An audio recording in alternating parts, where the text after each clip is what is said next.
Hey everybody, welcome back to the Nerd Post. This week I am going to be continuing my solo RPG campaign, Chimera Wasteland, set in a dystopian future. This is going to be part 2, so stick around and we'll get into it.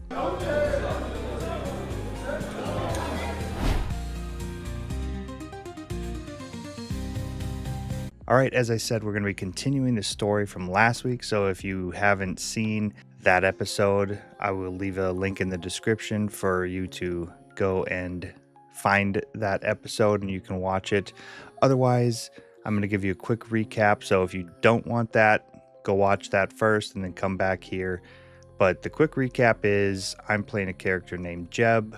He's a survivor in this dystopian future.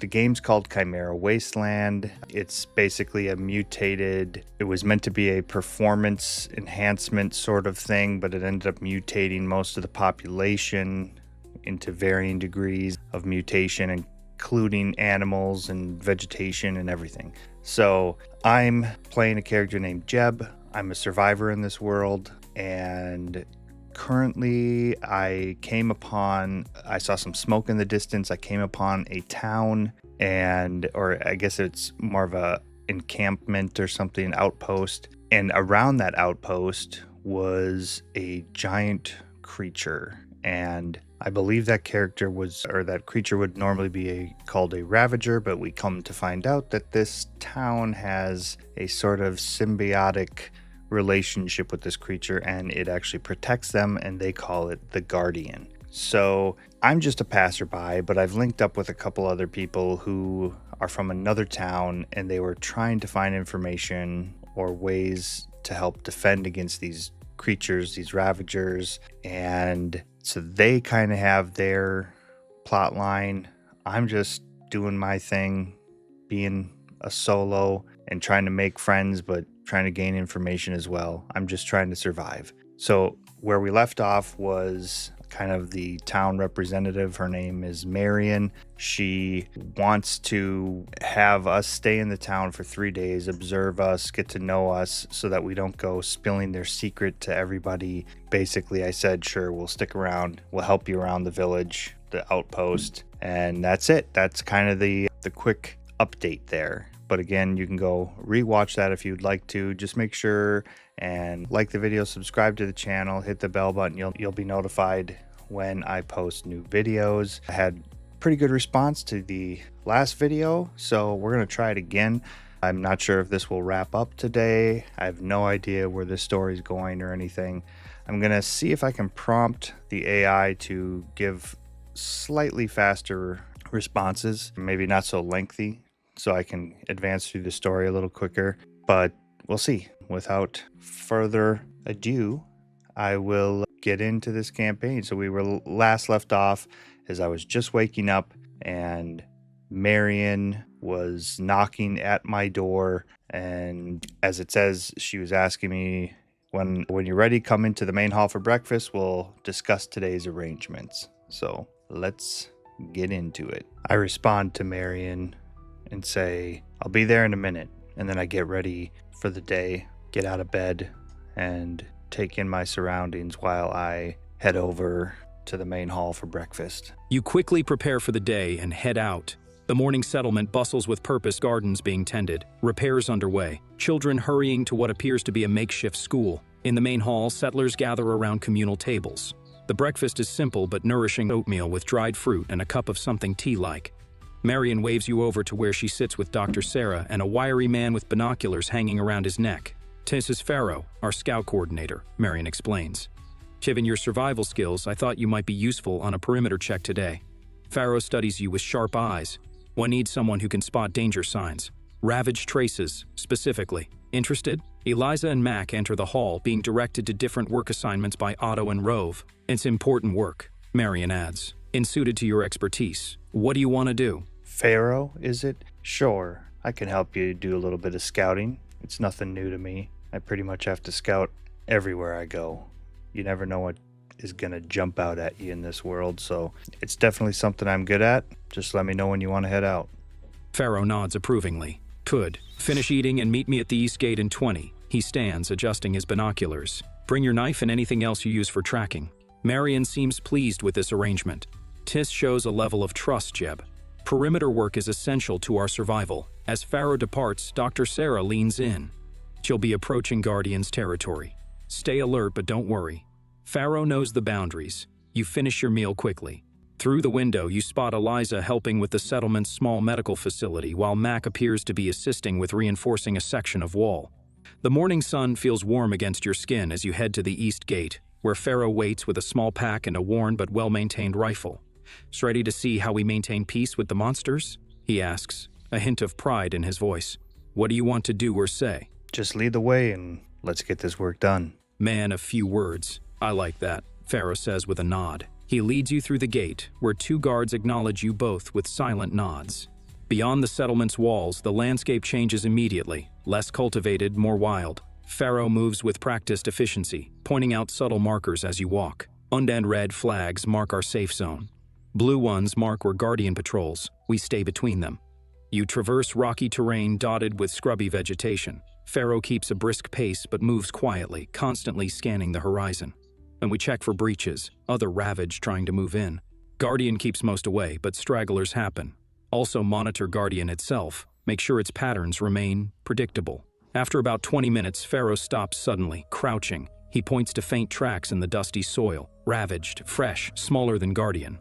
"What do you make of these? What do you want to do?" I lean down to take a look at these footprints. Definitely some kind of ravaged. I'm not sure if this is human or part of the wilds, but I'd say let's go follow them and see where it leads. I take my rifle out that I was given and prepare to follow the tracks. "Then you weren't given a rifle," Pharaoh corrects quietly, eyeing you with sudden suspicion. "Just your knife. I'm the only one armed here."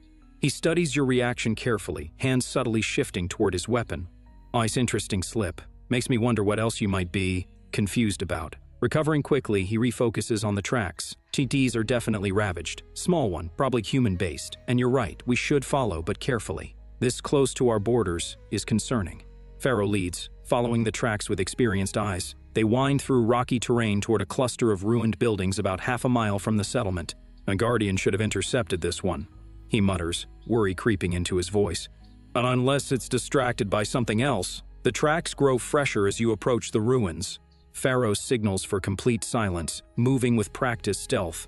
From behind a collapsed wall, you hear faint growling. Pharaoh gestures for you to hold position while he peers around the edge. His face pales slightly. 2 of them, feeding on something. Guardians nowhere in sight. "What do you want to do?" My mistake about the rifle. I thought you were going to lend me one while we do this, but that's fine. I've survived without one for a while now. But if your aim is to take out these ravaged, I personally wouldn't attempt to get close, especially to 2 of them, with only one of us being armed. My hunting knife will suffice in a pinch, but I would probably stick to observing unless you think you're a crack shot. Pharaoh relaxes slightly at your explanation, though wariness lingers in his eyes.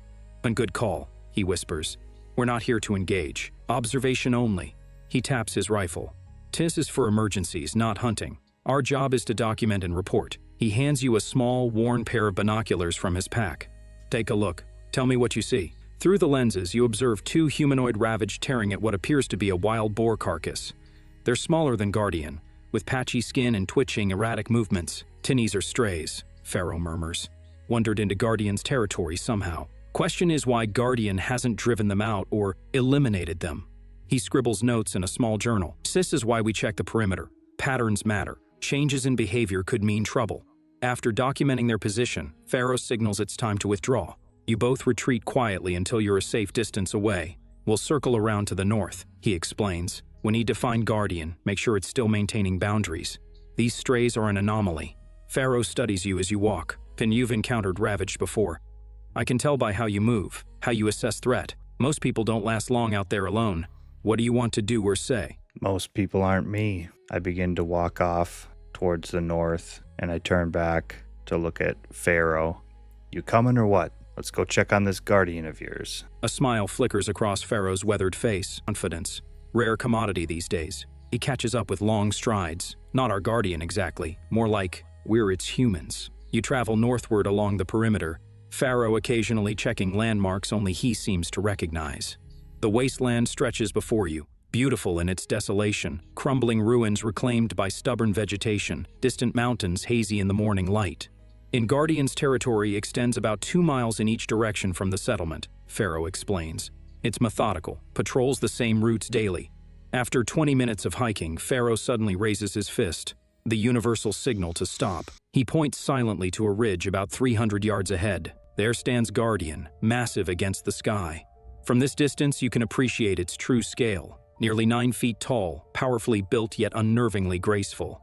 It's surveying the terrain, head turning slowly, systematically. It's where it should be, Pharaoh whispers with obvious relief. Schedule maintained. Guardian suddenly stiffens, turning in your direction. Even at this distance, there's something unsettling about its focused attention. It's spotted us, Pharaoh says calmly. Don't move, don't run.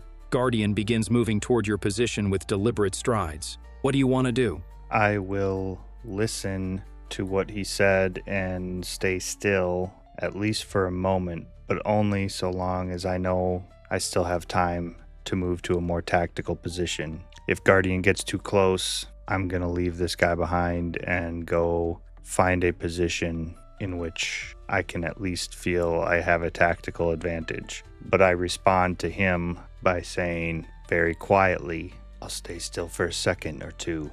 But if that thing gets any closer, well, I've survived out here for a reason this long, and it's not by standing around waiting for things to come and get me. Pharaoh's hand clamps onto your arm with surprising strength. Trust me on this, he hisses urgently. Running triggers its pursuit instinct. We're with the settlement. It knows me. Guardian approaches with unnerving speed despite its measured pace. Your instincts scream for movement, for tactical advantage, but Pharaoh maintains his grip. I've done this dozens of times, he whispers, his eyes never leaving the approaching figure. It's testing boundaries, confirming we belong. As Guardian draws closer, now just 100 yards away, you can better make out its features. Once human, but horrifically transformed. Muscles ripple beneath scarred skin that's grayish-brown, like weathered leather. Its face retains a human shape, but with elongated features and eyes that glow with unsettling intelligence. At 50 yards, Pharaoh slowly raises his free hand, palm outward. Settlement patrol, he calls in a clear, steady voice. Pharaoh, a new arrival. Guardian halts, head tilting slightly as it studies you both. A low, rumbling sound emerges from its chest. It's deciding, Pharaoh murmurs. Stay still, let it process. The creature's gaze fixes on you specifically, intense and evaluating. There's something in those eyes beyond mere animal intelligence. A calculating awareness that sends chills down your spine. After what feels like an eternity, Guardian makes a guttural sound, then deliberately turns and moves away, resuming its patrol route. Pharaoh finally releases your arm, exhaling deeply. That's why we don't run. It remembers faces, catalogs them. You're tagged as settlement now. What do you want to do or say? I stand still observing Guardian as he begins to move away. I watch his every movement closely, and then I respond, well, whatever that thing is or whatever it does, it's unsettling. Can we get out of here? What else do you want to do this day? Unsettling is the right word, Pharaoh agrees, watching Guardian's retreating form with a complex mix of fear and reverence. But it's also why we're still alive. The settlement's been here 7 years. Others didn't last 7 months. He gestures for you to follow as he begins walking parallel to Guardian's path, maintaining a respectful distance. I need to finish the perimeter check, one more section to the east where those strays came through. Then we head back. As you walk, Pharaoh seems more willing to talk. A Guardian appeared about a year after we established the settlement, killed 6 people before Marion figured out it was territorial, not just murderous. We adjusted our boundaries to match its patrol routes, started leaving offerings, eventually reached an understanding. He navigates around a cluster of ruins, checking another boundary marker. Some folks think it was human once, doctor maybe, or scientist. It shows purpose, protection even, keeps other ravaged away. You reach the eastern section where you found the stray tracks earlier. Pharaoh examines the ground carefully, finding where the creatures breached the perimeter. And here's our problem, he mutters, pointing to a collapsed section of an old concrete wall that had served as a natural boundary. Bonnet slipped through here. Guardian can't be everywhere at once. He makes notes in his journal. We'll need to set up new markers, maybe a noise trap, something to alert Guardian when others breach. What do you want to do or say? That sounds like a good plan. Are we doing that today, or do we not have the supplies? Pharaoh glances at the sun's position, calculating time. No supplies today.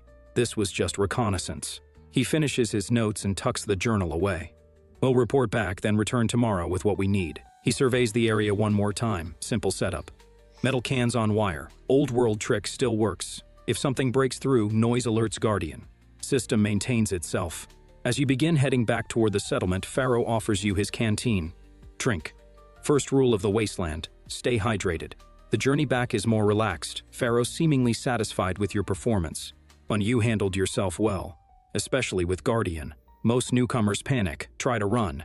Gets messy. The settlement walls come into view, standing in stark contrast to the surrounding desolation. Guards spot your approach and signal the all clear. Marion will want to report, Pharaoh says. After that, you'll have some free time. Settlement operates on contribution. You work, you eat. Today counts as your work. Tomorrow, too, if you help with the noise trap. He gives you an appraising look. You've got skills, useful ones. If you decide to stay, we could use someone with your experience for regular patrols. The east gate opens as you approach. The relative safety of the settlement beckons. The familiar sounds of community life a stark contrast to the silent wasteland. What do you want to do or say? If you want my help tomorrow setting up the noise trap, that's just fine by me. Now let's go talk to Marion, give her the report, and get something to eat. And Marion, Pharaoh corrects with a slight smile. And yeah, food sounds good. Mess hall should be serving lunch by now. You pass through the gate, the guards nodding respectfully to Pharaoh as you enter. The settlement buzzes with midday activity. Children running between buildings, people tending to small gardens, others repairing equipment.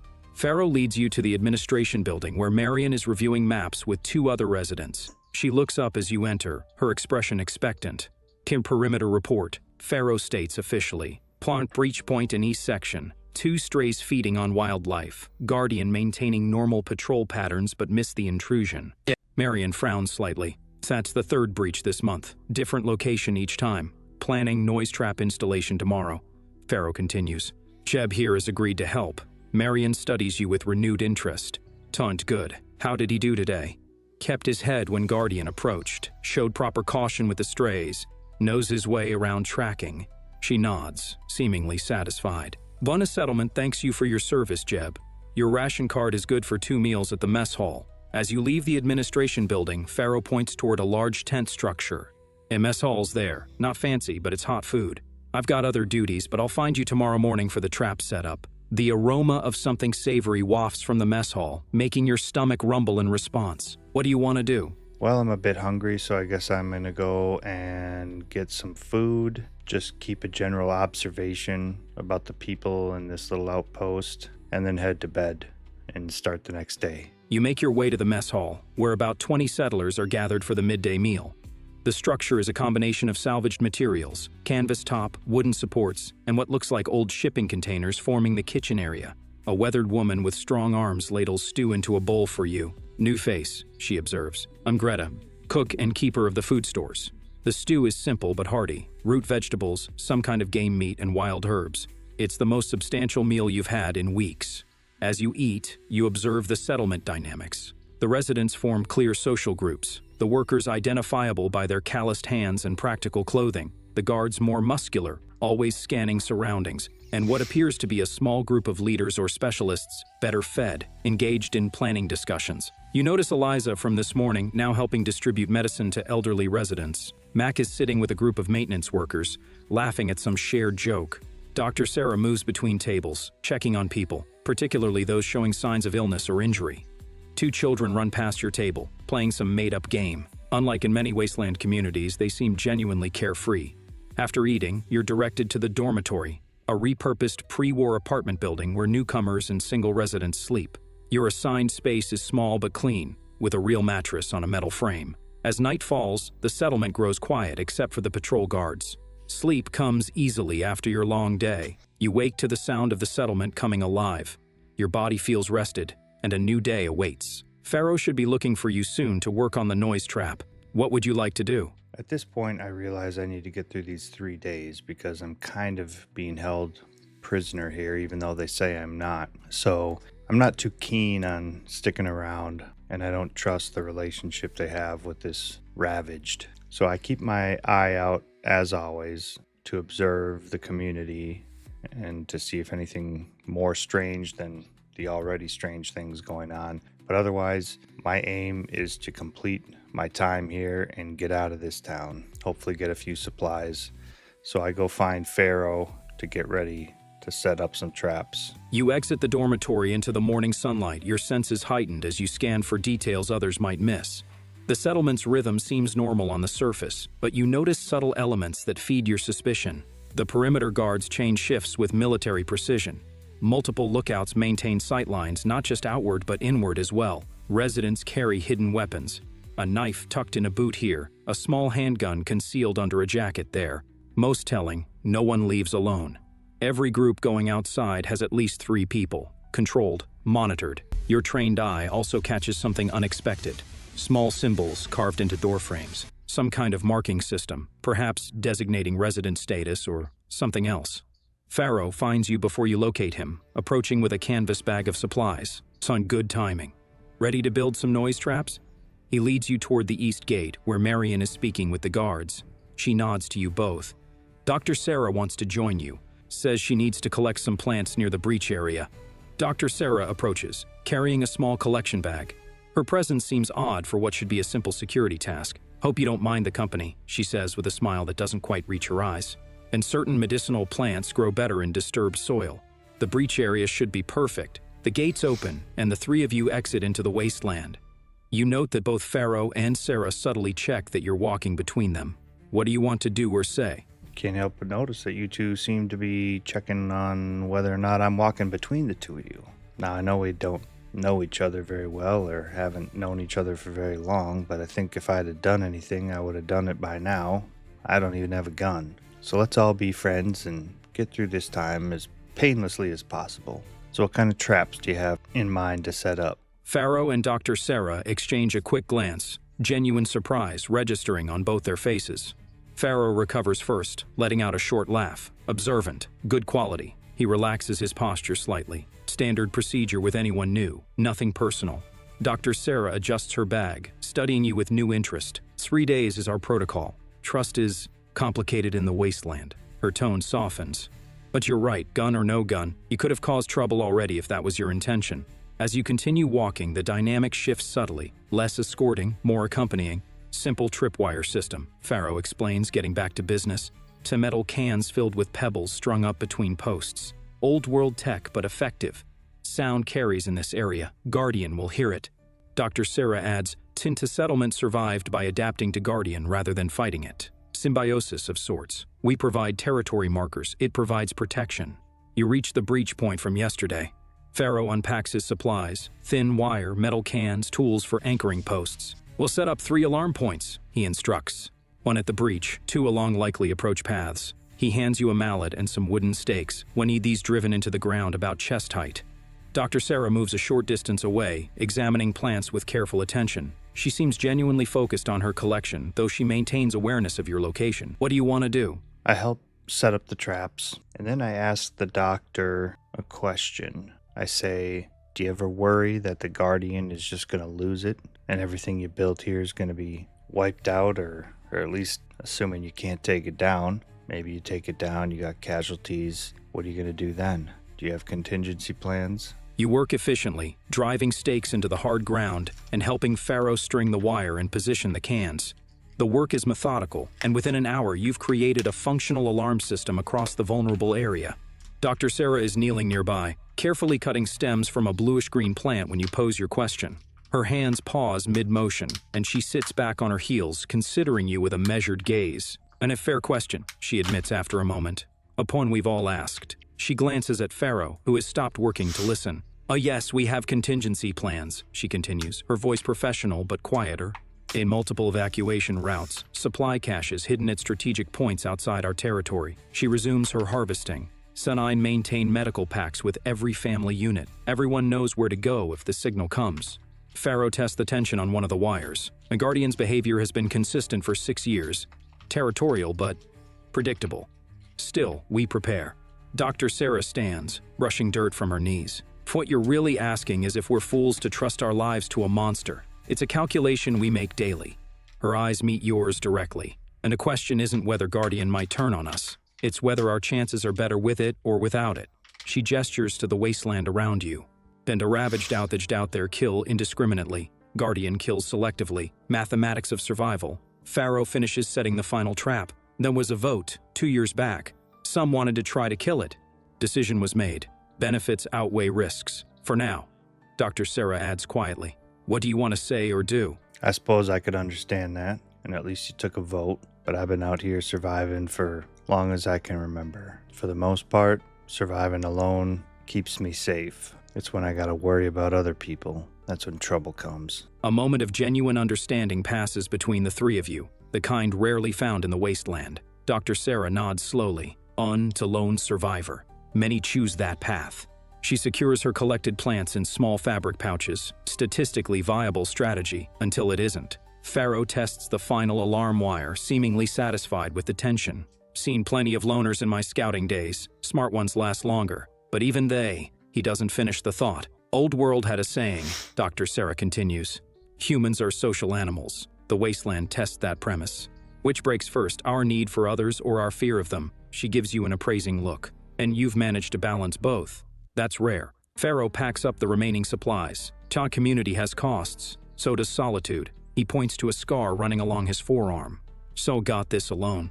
Would have died without Sarah's medicines, and I'd have died 3 times over without Pharaoh's warning systems, Sarah adds with unexpected warmth. As you finish securing the last trap, a distant sound catches your attention, moving brush about half a mile west. Pharaoh notices it too, his posture immediately alert. Time to head back, he says quietly. Work's done here. On the walk back to the settlement, you notice Sarah studying you with professional curiosity. How long have you been on your own, if you don't mind my asking?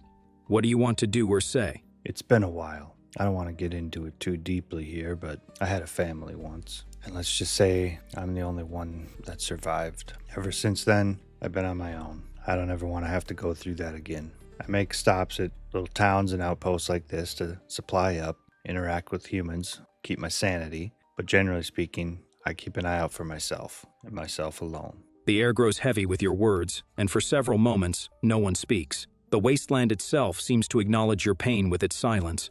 Dr. Sarah's clinical demeanor softens visibly. I'm sorry, she says simply, her voice gentle but not pitying. Pharaoh keeps his eyes on the path ahead, but the set of his shoulders changes. Lost my brother in 39. Ravaged attack. He offers this information plainly, not comparing losses, merely acknowledging your common ground. And a settlement has many with similar stories, Sarah adds. It's why we maintain certain distances, even among ourselves. She adjusts her pack, choosing her words carefully. Your approach is valid, rational even. As you walk, the settlement gates come into view. The guards have spotted your return and signal the all clear. Your time here almost finished, Pharaoh notes. Tomorrow you're free to go, no obligation to stay. Sarah glances at him, then back to you. Though if you wanted supplies for the road, we could use help with one more task. Medical run to an old clinic. Just scouting, no commitment to retrieve anything. Just need to know if it's salvageable. Pharaoh raises an eyebrow at Sarah, clearly surprised by her offer. Your choice, she adds quickly. Either way, you've fulfilled your obligation to the settlement. The gates open as you approach.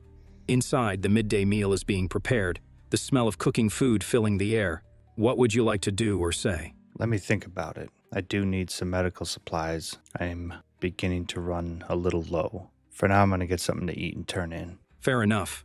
Dr. Sarah nods, respecting your need for space. The offer stands until tomorrow morning. Pharaoh gestures toward the mess hall. Ration card's still good for another meal. Food's better at midday than evening. As you part ways with them at the settlement center, Sarah adds, if you decide to join the med run, find me at the infirmary. It's the building with the red cross painted on the door.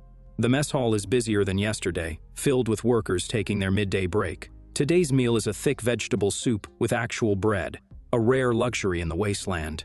You notice the portions are generous compared to most settlements you visited. While eating, you overhear conversations around you. Third group this month heading north. Say there's some kind of safe zone. Marion says water purifier needs new parts. Trading party might have to go all the way to East Point. Guardian took down something big last night. Sounded different than the ravaged. After your meal, you have the rest of the day to yourself. The settlement has various areas you could explore. The marketplace where people barter goods. The infirmary where Sarah works. The Watchtower, where you might get a better view of the surrounding area, or you could simply return to your temporary quarters. What would you like to do? I head over to the Watchtower. I take a look and survey the area. If I can possibly spot the Guardian or even see what he might have taken out, I'd like to know what that conversation was about. After that, I'll turn in for the night. You approach the Watchtower, a converted electrical tower reinforced with salvaged metal and wood.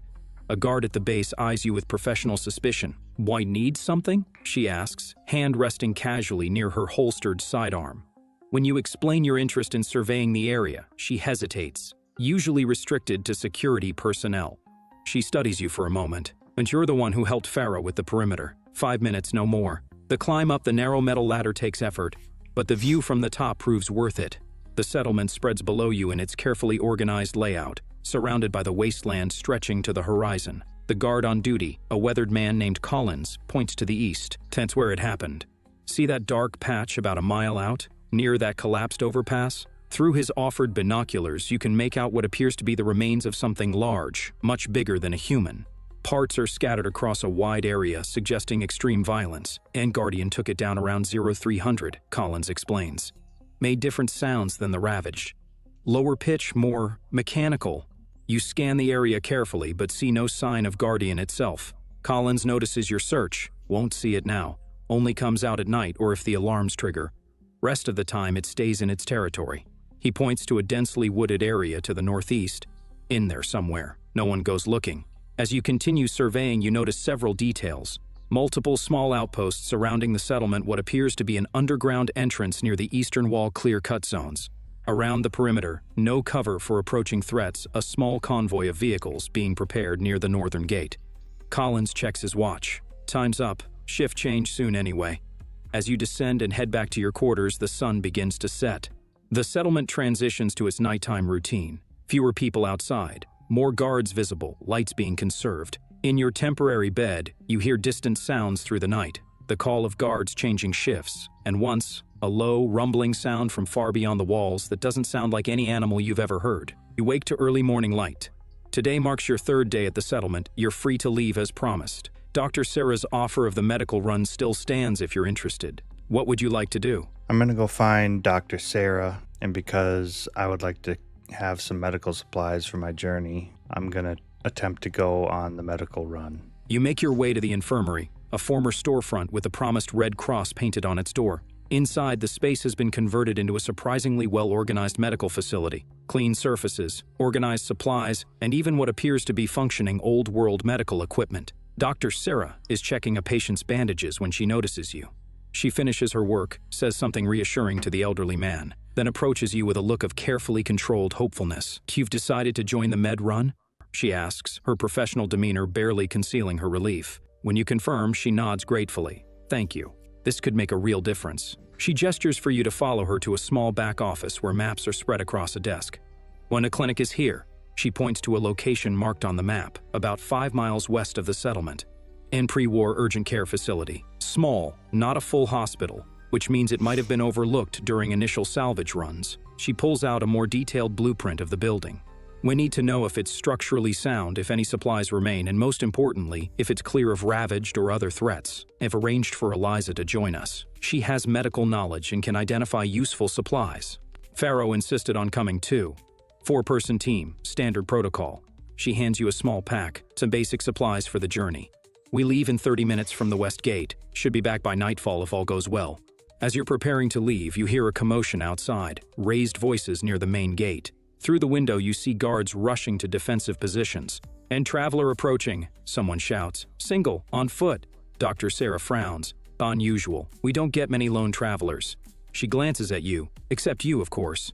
"What would you like to do?" Well, obviously, I'm going to go check out who this person is, and then, assuming nothing crazy happens, begin heading out for the supplies. Dr. Sarah follows as you make your way to the main gate. The settlement's security protocol is evident. Guards have taken defensive positions, weapons ready but not raised, creating a controlled welcome. Through the gate's observation slot, you see a lone figure approaching on foot.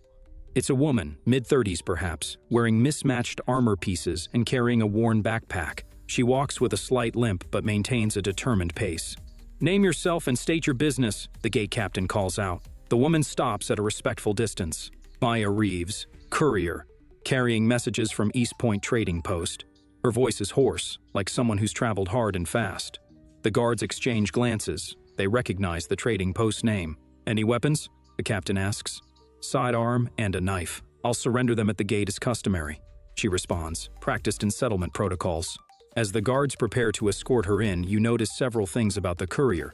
Dust caked on one side of her body as if she'd been lying in dirt for some time, a half-healed cut above her eye, and her eyes constantly scanning in a way that speaks of recent danger. Dr. Sarah notices your attention.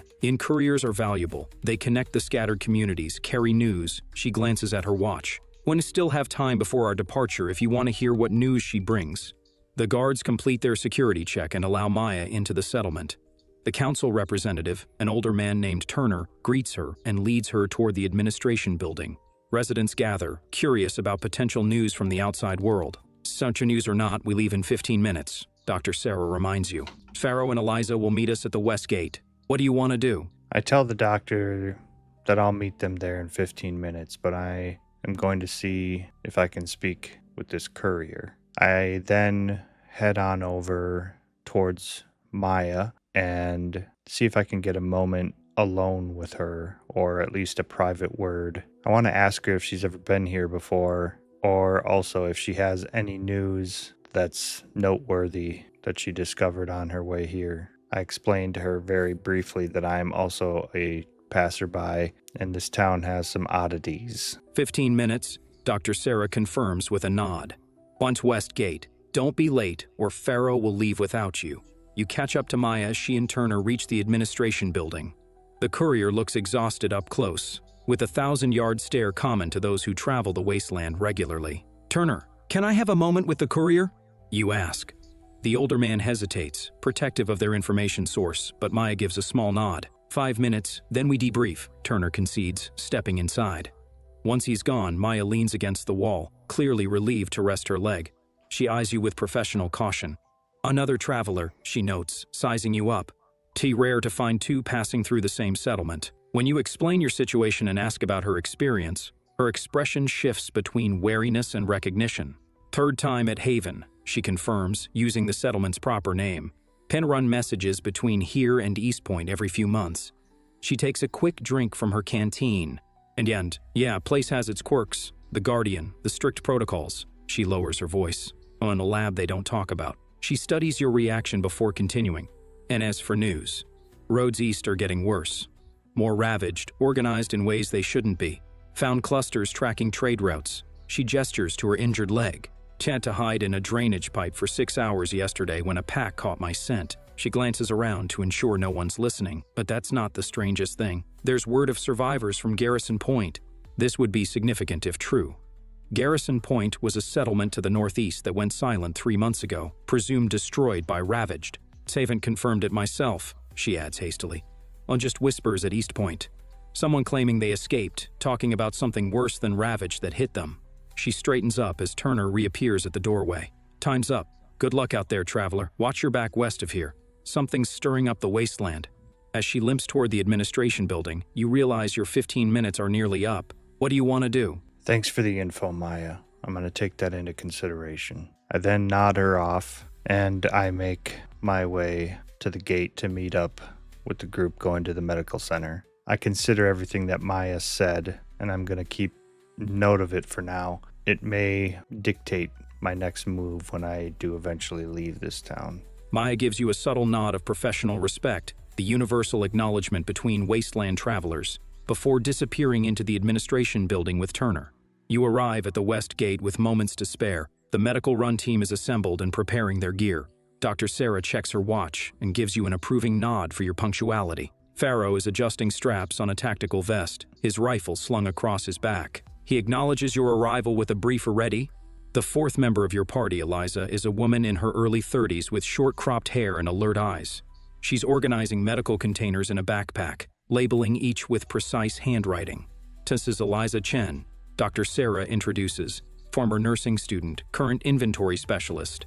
She'll identify what supplies are salvageable. Eliza extends a hand. "Nice to meet you." Sarah says you know your way around the wasteland. We could use that perspective. Her smile is friendly but measured. Pharaoh distributes small radio units. Check-ins every 15 minutes. Keep to channel 3. Any ravage spotted, immediate alert. The gate opens and the morning sun bathes the wasteland beyond. The path leads through an area of scattered trees and collapsed suburban structures, once a thriving neighborhood, now reclaimed by nature and decay. Send 5 miles there, 5 back, Dr. Sarah explains as you begin walking. But we maintain a steady pace, no stops unless necessary. As you leave the settlement behind, you notice the guard towers tracking your progress. In the distance to the north, you spot what might be the tree line Collins pointed out yesterday, the supposed territory of the Guardian. Pharaoh takes point, moving with practiced efficiency. Eliza follows, then Dr. Sarah with you bringing up the rear. The formation allows you to keep watch for any threats approaching from behind. Panui stay alert, Pharaoh reminds everyone, and clinics in what used to be a shopping plaza. Potential for ravaged nests in the surrounding buildings. What would you like to do as you journey toward the clinic? Not much to do on my way there. Keep an eye out for trouble, but otherwise I just set the goal to get to the clinic and get this over with so I can get closer to being on my way. The journey to the clinic progresses methodically. Pharaoh sets a brisk but sustainable pace, pausing occasionally to consult his map or scout ahead. Your group follows old roadways when possible, diverting through overgrown lots where collapsed infrastructure blocks the path. About halfway there, you pass through what was once a residential neighborhood. The houses stand like skeletons, their walls partially collapsed, nature reclaiming what humanity abandoned. Everyone instinctively lowers their voices here. Such places often harbor ravaged or other wasteland predators. This area's been quiet lately, Pharaoh murmurs when he notices your watchful gaze. Too quiet, maybe. Eliza falls into step beside you for a stretch. First time out with a Haven team? When you confirm, she nods. They're methodical. Better than most settlements I've seen. She adjusts her pack. Suppose you passing through or considering staying. Before you can fully answer, Pharaoh raises a closed fist, the universal signal to stop. Everyone freezes, hands moving to weapons. After a tense moment, he points to a side street where fresh tracks cross the cracked asphalt. Large, canine-like prints, but too big for any natural dog. Chimera hound, he whispers. Too recent. Within the hour, moving northeast away from our destination. He studies the tracks, and single scout, not a pack. We proceed, but with heightened caution. The remainder of the journey passes without incident, though tension remains high. By late morning, you reach the outskirts of the small commercial district housing the clinic. The plaza comes into view. A horseshoe-shaped strip mall, mostly intact, with the urgent care facility anchoring one end. There it is, Dr. Sarah says, her voice revealing a hint of excitement beneath her professional demeanor. An end building with a blue stripe across the front. Pharaoh wastes no time organizing your approach, and we scout the perimeter first. Look for signs of occupation, structural damage, points of entry. Then we clear the building room by room before salvage begins. The urgent care facility stands remarkably intact compared to the surrounding structures. Its windows are grimy but unbroken, protected by security shutters that have partially deployed. The main entrance doors are sealed tight. Whether locked or jammed is impossible to tell from this distance. No obvious signs of ravaged, Eliza observes. No nests, no territorial markings. She points to the roof. Solar panels. If the internal systems are intact, there might even be backup power. Pharaoh checks his weapon. And we move in. Standard formation. I take point. Jeb covers our rear. Stay tight, stay quiet. As you approach the building, the eerie silence of the wasteland seems to intensify. No birds call. No wind rustles through the overgrown parking lot. Just the sound of 4 sets of cautious footsteps on cracked pavement. What would you like to do? I follow the group. I guess I'm taking up the rear. I've got my knife out and I'm keeping an eye out for any danger or trouble as we try to figure out how to get into this building. You grip your knife, watching your surroundings as Pharaoh tests the clinic's main entrance. The doors are locked but intact. Service entrance, he decides, leading you around back. The rear door yields to Pharaoh's lockpicking skills. He enters first, weapon raised, flashlight sweeping the darkness. The rest of you follow in practiced formation. Inside, the air is stale but surprisingly clean. No rot, no death smell, just dust and abandonment. Promising, whispers Dr. Sarah as your lights reveal an untouched reception area. Computer systems, furniture, even paperwork all preserved as if frozen in time. Pharaoh and Eliza methodically clear each room while you guard the entrance. The building seems eerily untouched, almost as if someone had sealed it intentionally. A tall, clear Pharaoh reports after 10 minutes. Place is intact, no signs of intrusion. Dr. Sarah can barely contain her excitement. Start cataloging, she instructs Eliza. Priority items first.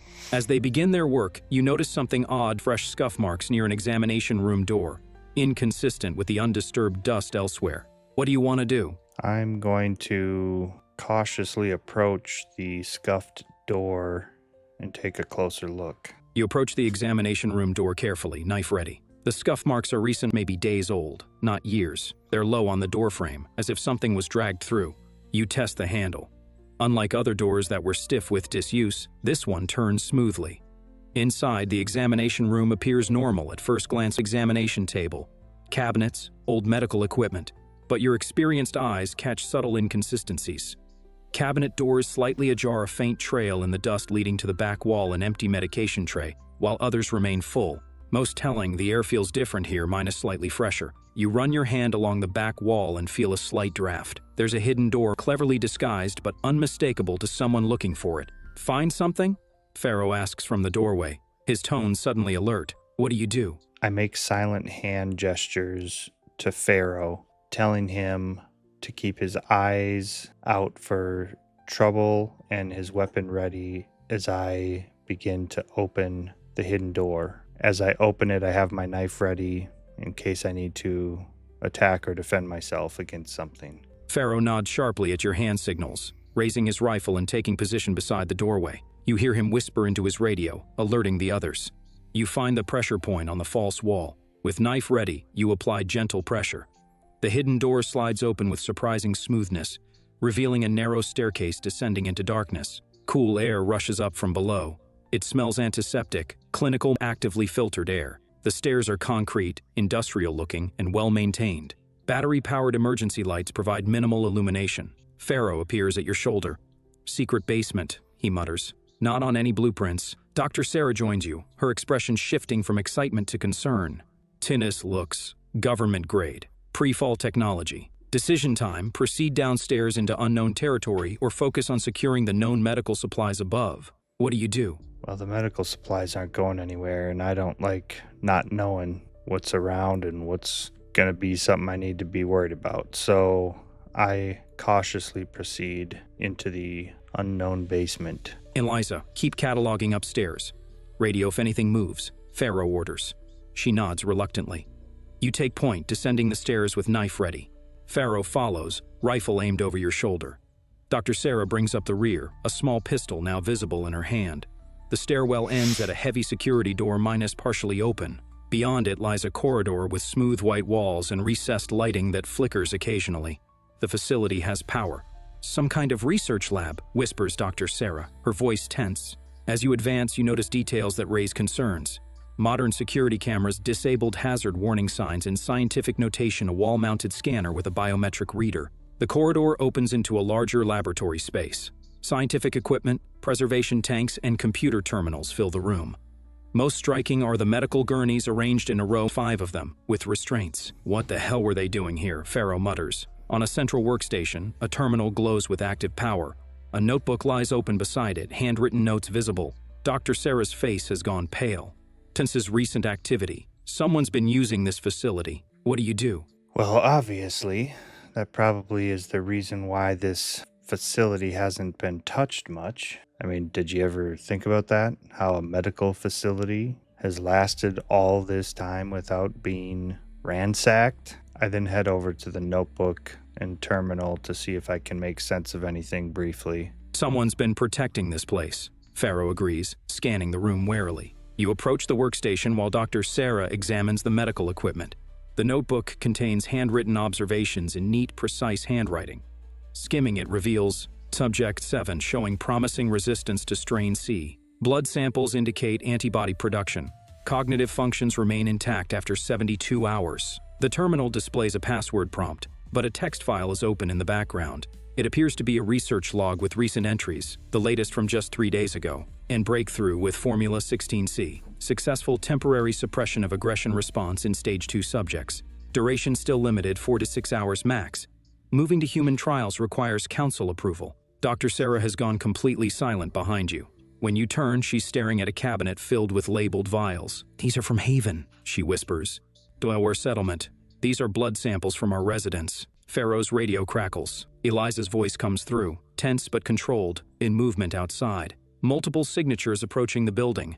Not ravaged, people, armed. They're using a key card on the main entrance. What do? I tell Pharaoh to quickly radio back to her and tell her to fall back and meet us at the basement entrance. I then take a defensive position near the hidden doorway. I close the hidden doorway and wait until somebody comes through, at which point I will attempt to grab them, and if they have weapons, attempt to disarm them and take their weapons and see what happens next. Pharaoh nods sharply, speaking into his radio. Chit Eliza, fall back to the basement entrance. Silent approach. Now. He positions himself behind a lab table with his rifle trained on the doorway, while Dr. Sarah quickly pockets several documents. You close the hidden door until it's just barely ajar, then take position beside it, knife ready, the perfect ambush point. Minutes later, you hear Eliza's soft footsteps on the stairs. She slips through the door, breathless. Four people, professional gear, military-style discipline, she whispers. They're methodically clearing the upper floor. You hear footsteps above, then voices approaching the examination room. The false wall slides open, and a figure steps through. A woman in tactical gear with a patch showing a Chimera emblem, the same symbol from the Haven Guards. As she enters, weapon first, you strike. Your ambush catches her completely by surprise. You grab her arm, twisting the rifle from her grasp while pressing your knife against her neck. What the? She gasps before freezing at the blade's pressure. 3 more armed figures appear at the stairwell, weapons raised, a standoff. Lower your weapons, commands Pharaoh, his rifle steady. The lead figure, a gray-haired man with cold eyes, assesses the situation calmly. Turner, Dr. Sarah whispers in shock. You're part of this? The man from Haven's administration sighs. Sarah, I had hoped to keep you separate from this aspect of our work. What do? I take the rifle and quickly step away from the person that I had pressed against the wall, but now train my rifle on them, ready to shoot if need be. I stand ready, watching everyone, because I am the outsider here, and everyone seems to know each other, but I don't trust anybody. I'm keeping my eyes opened for exits if I need them. You back away with the captured rifle, positioning yourself with clear sightlines to both Turner's group and the laboratory exit behind you. The woman you disarmed glares but remains still. The tension in the room is suffocating. Turner's people keep weapons ready but don't fire, clearly not wanting to damage the lab. You're experimenting on people, Dr. Sarah says, her voice hollow. With our people. Turner's expression remains neutral. We're developing a cure, Sarah, for the ravaged. These are controlled studies with volunteers. Pharaoh growls. Toe's gurneys have restraints. Sometimes the treatments cause temporary aggression, says a woman in a lab coat behind Turner. And safety protocols. You notice a service door to your right, possibly another exit. Eliza has positioned herself near a bank of equipment that could provide cover if shooting starts. Any outsider doesn't need to be involved in settlement business, Turner says, eyeing you. Put down the rifle, traveler. This isn't your fight. Dr. Sarah's hand trembles slightly on her pistol. Did the council approve human trials? Answer me, Turner. The standoff balances on a knife's edge. Everyone's watching everyone else, fingers near triggers. What do? Well, the last thing I do is put my rifle away. I keep that trained on the other group especially, but I'm watching everyone, and I'm slowly backing towards an exit in case I need to get away. But I'm going to try to do that as subtly as possible and continue to just hear everyone out and see where this goes. You maintain your aim while subtly shifting toward the service door, keeping your movements minimal and measured. The captured rifle gives you leverage in this tense standoff. The council-approved research, Turner says evenly. They understand what's at stake. The ravaged aren't just getting more numerous, they're evolving. They're using our blood draws for medical checkups, Dr. Sarah realizes, her voice rising.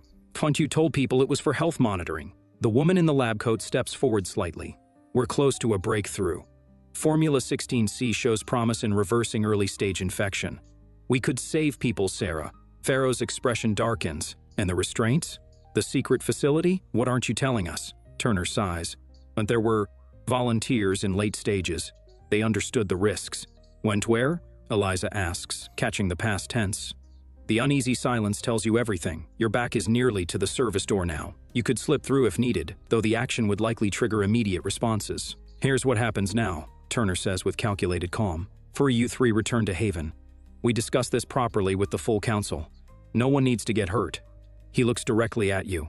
And you, traveler, you walk away. Continue your journey, with supplies and payment for your discretion. Doctor, Sarah's eyes plead with you, though whether for help or for you to accept Turner's offer isn't clear. What do? I'm standing ready at the exit, but I train my gun directly onto Turner, and I tell him, if nobody's going to get hurt, then why don't you guys all put your weapons down, all calm-like, and we can have a proper discussion. Except for me, of course. My weapon will stay right where it is until I feel we've hit a mutual understanding. You center your aim directly on Turner, your stance firm. The room goes utterly silent. If no one's getting hurt, you say with deliberate calm, then your people can lower their weapons first. We'll talk this through properly. Turner studies you, reassessing. Your steady hands and confident aim tell him you're no amateur. After a tense moment, he nods slightly. Lower weapons. He orders his team. Slowly. His people comply hesitantly, lowering their rifles to waist level. Not completely disarmed, but no longer in firing position. Your turn, Pharaoh, Turner says. Pharaoh looks to Dr. Sarah, who gives a cautious nod. He lowers his rifle partway, keeping it ready. Now, you continue. Your weapon still trained on Turner, and let's discuss what's really happening here. Turner gestures to the lab. What you see is Haven's future. The Ravaged are evolving, becoming organized. Our scouts report packs working together, setting ambushes, basic intelligence returning. The woman in the lab coat speaks up. We've identified a potential treatment window. Early stage infection can be reversed. Late stage, she hesitates, shows limited cognitive recovery but persistent aggression. And you're experimenting on our own people, Dr. Sarah says, her voice tight with controlled anger. When volunteers from neighboring settlements, Turner corrects, 10 people already infected. We offer them hope instead of execution, and if they don't survive, you pointedly. The silence is your answer. What do you do next? I'll be honest, I don't have much skin in this game, but I came here with Dr. Sarah and Pharaoh, who I helped out the other day with the traps. Those are the only two that I momentarily trust. So, what do you guys think about this situation and how do you want to handle it? I'm fine with taking off, taking a few supplies, and being on my merry way. But I've grown a small liking to you two, so I may do one last kindness for you and help you out of the situation. It's up to you. Dr. Sarah's eyes meet yours with genuine surprise at your offer of loyalty. She straightens her shoulders, decision made. When take this to the full council, she says firmly. Not just Turner's faction. The people deserve to know what's being done in their name. Pharaoh nods in agreement, and we take samples as evidence. Proper oversight, not secret experiments. Turner's expression hardens. And you'd risk our breakthrough? The cure could save thousands. Then do it transparently, Dr. Sarah counters. No more secrets. A tense silence follows as Turner considers his options. With your weapon trained on him and his team partially disarmed, his position is weakened. Fine, he finally concedes. Then we return to Haven. Full council meeting. He looks at you. Then the outsider comes too. As a neutral witness, Eliza has already begun collecting samples and documentation into her pack. Pharaoh watches Turner's people with unwavering attention. When we move together, Pharaoh states, when no one breaks formation. Turner nods reluctantly. Agreed. Dr. Sarah moves to your side. Thank you, she says quietly. You didn't have to choose our side. What do you want to do? Only way I'm going back is if I get some supplies in here first. I need some medical supplies for my journey ahead, and this gun is now mine. There's not a chance any one of you is going to take it from me, as this has just hit a point of tension that I'm not willing to go unarmed under. I walk in the back and I watch all of you. That's my terms. Otherwise, I'm gone. Your terms land like stones in the tense atmosphere. Turner's jaw tightens, but Dr. Sarah immediately nods. Fair enough, she says before Turner can object. When we came for medical supplies anyway. She quickly moves to a cabinet and begins selecting items. Antibiotics, analgesics, wound care. What else do you need specifically? Turner watches with clear displeasure but makes a small gesture of acceptance to his team. The rifle is excessive payment for one day's work, he says coolly. And a rifle is payment for being dragged into your secret human experiments, you counter, keeping it trained in his direction. Pharaoh actually smirks slightly at that. Can't argue with the logic. Dr. Sarah hands you a carefully packed medical kit. This should cover most emergencies. Infection, pain, trauma. We move in 5 minutes, Turner states flatly. And you walk rear guard outsider, where I can see you, where we can see each other. You correct him. What do you do next? I take the supplies from Dr. Sarah and I gesture to have everybody move out of this room in front of me, mostly keeping my weapon trained on Turner. I tell the doctor to grab anything that she needs for evidence and say we better get on our way before nightfall. Grab what you need, quickly, you tell Dr. Sarah, gesturing with the rifle for everyone to exit ahead of you. Dr. Sarah efficiently collects several vials and a notebook while Eliza stuffs a portable hard drive into her pack. "This should be enough," she confirms. You organize the procession with Turner's team leading, followed by Pharaoh and the doctors, with you taking up the rear. Everyone files through the doorway and up the stairs, emerging back into the examination room. The tension is palpable as you move through the clinic, each person acutely aware of the fragile truce. Outside, the afternoon sun signals you have maybe 4 hours before nightfall. Standard formation back to Haven. Pharaoh orders. Eyes open. Area could have drawn attention. Turner gives terse instructions to his team, who form a protective perimeter as you all begin the return journey. Dr. Sarah falls back briefly to walk beside you. "And when we reach Haven, things will get complicated," she warns quietly. "When the council will debate for hours. You might want to slip away during the confusion. What do you do?" I appreciate the warning, Doc, and I had no intention of sticking around. I'll make sure you guys all get back safely, but I'll be slipping away as soon as I can. Nobody's going to let me keep this gun when I walk back into town, so I'll be gone before then. But I'll make sure you get to where you need to go. This isn't my fight, but I think it's up to you all to decide how to handle this situation with a proper vote and proper transparency. So that's what I can offer you, and I thank you for the medical supplies, but we probably won't see each other after this afternoon. Dr. Sarah nods, a sad smile crossing her face. "And I figured as much. Smart choice." She glances ahead at Turner, then back to you. "And for what it's worth, I think Haven could use more people like you. People who understand when something's wrong." She quietly slips you a small package. "On extra antibiotics and pain meds. The good stuff." She lowers her voice further. "If you head northeast, Franklin Settlement might take you in. They're smaller, but honest. Tell Martina I sent you." The journey back proceeds cautiously. Turner's team scans constantly for threats, while Pharaoh keeps himself positioned between them and your group. The tension never dissipates, but professional survival instincts keep everyone moving efficiently. About a mile from Haven, you spot an ideal departure point, a fork in the road where dense brush provides cover, and a ravine offers a natural path away from the settlement. Dr. Sarah notices your assessment and gives you a subtle nod. When you reach the spot, she deliberately engages Turner in a heated discussion about council procedure, drawing everyone's attention forward. This is your moment to slip away if you choose. What do? I smile towards Dr. Sarah, and as soon as the argument begins to rise, I quietly slip away. For now, I'm just going to find a spot far enough away where I feel like I can be safe and hopefully put this whole thing behind me. I'm going to need to get some rest, take a drink, and eat some of my jerky, and we'll see what the next day brings. You slip away during the heated discussion, ducking into the dense brush alongside the ravine. Years of wasteland survival have taught you how to move silently, and within moments, you're just another shadow in the ruined landscape. You hear the group continue on without you, Turner's voice fading as they proceed toward Haven. Dr. Sarah never looks back, the professional courtesy that won't draw attention to your departure. Moving quickly but cautiously, you put a solid mile between yourself and the road before finding a suitable place to rest, an abandoned water tower with its maintenance ladder still intact. The elevated position gives you good visibility while keeping you hidden from ground-level threats. As the sun sets, you allow yourself to finally relax slightly. You drink deeply from your canteen, the water easing your parched throat, and eat a portion of jerky to restore your energy. The medical supplies from the clinic are better quality than anything you've seen in years, a valuable treasure in the wasteland. The assault rifle rests across your lap as you survey the landscape in the fading light. To the northeast, barely visible on the horizon, you can make out what might be the silhouette of another settlement, perhaps the Franklin settlement Dr. Sarah mentioned. To the northwest, dark clouds are gathering, suggesting a radiation storm might be brewing.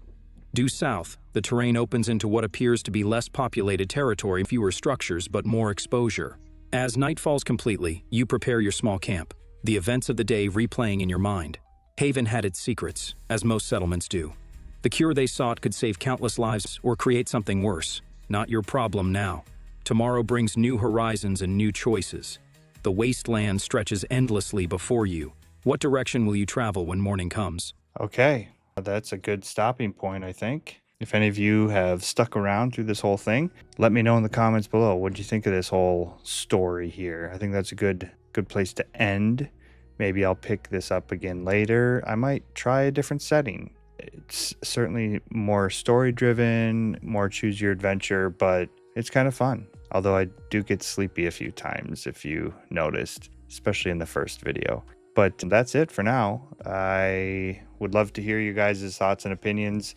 Remember, if you made it this far, like the video for me. That really helps out. Subscribe to my channel. I am going to be making other things than just these types of solo RPG videos, but this was a fun experiment and I might do it again soon. So I guess that's it for now. Stay tuned to the channel and everything coming up. And until next time, keep YouTubing it up.